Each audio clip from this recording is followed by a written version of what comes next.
烟花3月下扬州，扬州文旅局局长一个比一个牛。隋朝的杨广，唐朝李白，清朝的乾隆。杨广开大运河3下江都，扬州一跃成为江南第一大城市。李白一句“故人西辞黄鹤楼，烟花3月下扬州”，100多位唐朝诗人来此作诗打卡。乾隆皇帝6下江南，在扬州醉生梦死，流连忘返。我身后就是著名的瘦西湖，号称湖上园林，啥意思？可以简单理解为杭州西湖加苏州园林。3步一亭，5步一桥，烟柳画桥，风帘翠幕。扬州最美的季节到了，今天少游按照最经典的路线带大家游览瘦西湖。从南门一进来是一条600米的长堤，这里的柳树跟别的地方不一样，它们居然有姓。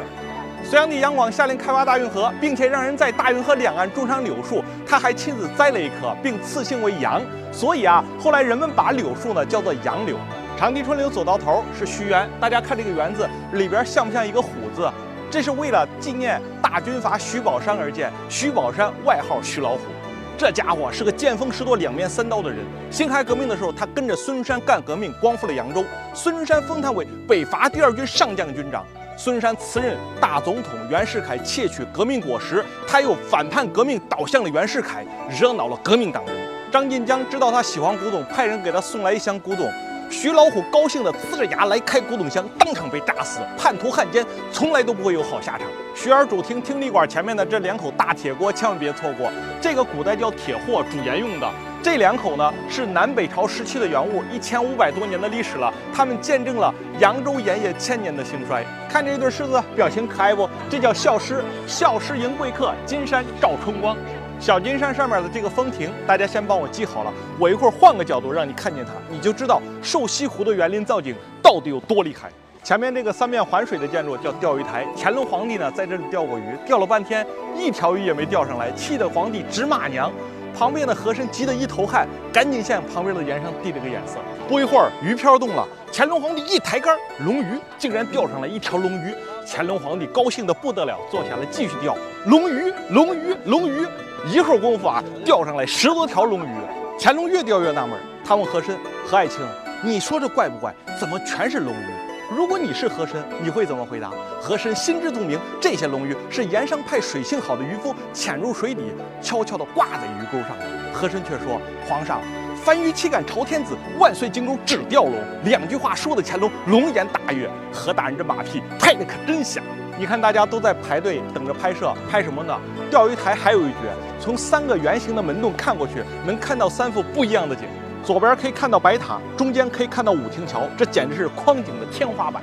这座桥可不简单，中国古代10大名桥之一，它叫武亭桥，又叫莲花桥。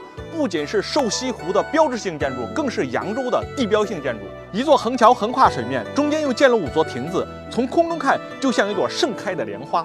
桥的正面、背面、侧面一共15个桥洞，15月圆之夜，每个桥洞衔一个月亮，金波荡漾，众月争辉。桥梁专家毛医生说，中国最古老的桥是赵州桥，最壮美的桥是卢沟桥，最秀美、最富艺术性的桥就是这座武亭桥。如果瘦西湖是一个美女，武亭桥就是美女的腰带。这个桥谁建的呢？乾隆的小舅子，《延禧攻略》里高贵妃的弟弟高恒。这座桥还有一个奇观，全世界独一无二，来瘦西湖能看到这个奇观的不超过5%。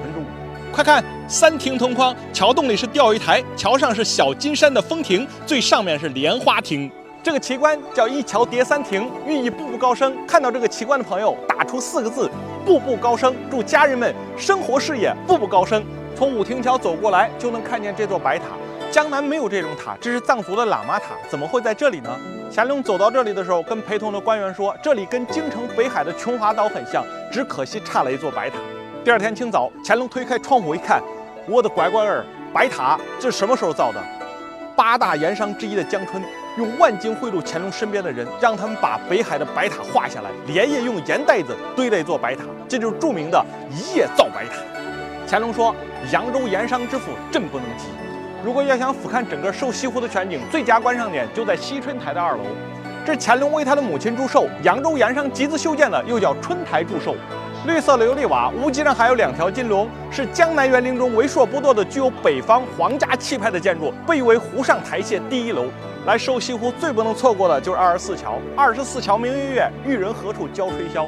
当过扬州太守的大诗人杜牧给后人留下一个千古谜题： 24桥到底是说一共有24座桥，还是说有一座桥叫24桥？1000多年来争论不休，没有定论。您支持哪种说法？眼前的这座24桥是后来修的，长24米，宽2米4，汉白玉栏杆24根，上下台阶各24层，处处跟24相合，游人如织，春水如旧。不知道夜深人静的时候还有没有玉人来吹箫？如果想看琼花，如果想参观扬州盆景博物馆，可以继续往北走。如果感觉比较累了，就直接在西春台前面的码头坐船返回南门。船行碧波上，人在画中游。春日盛景徐徐展开，扬州1000年的繁华浓缩在这瘦西湖的两岸，美得不似人间。远赴人间惊鸿雁，一睹春日胜誓言。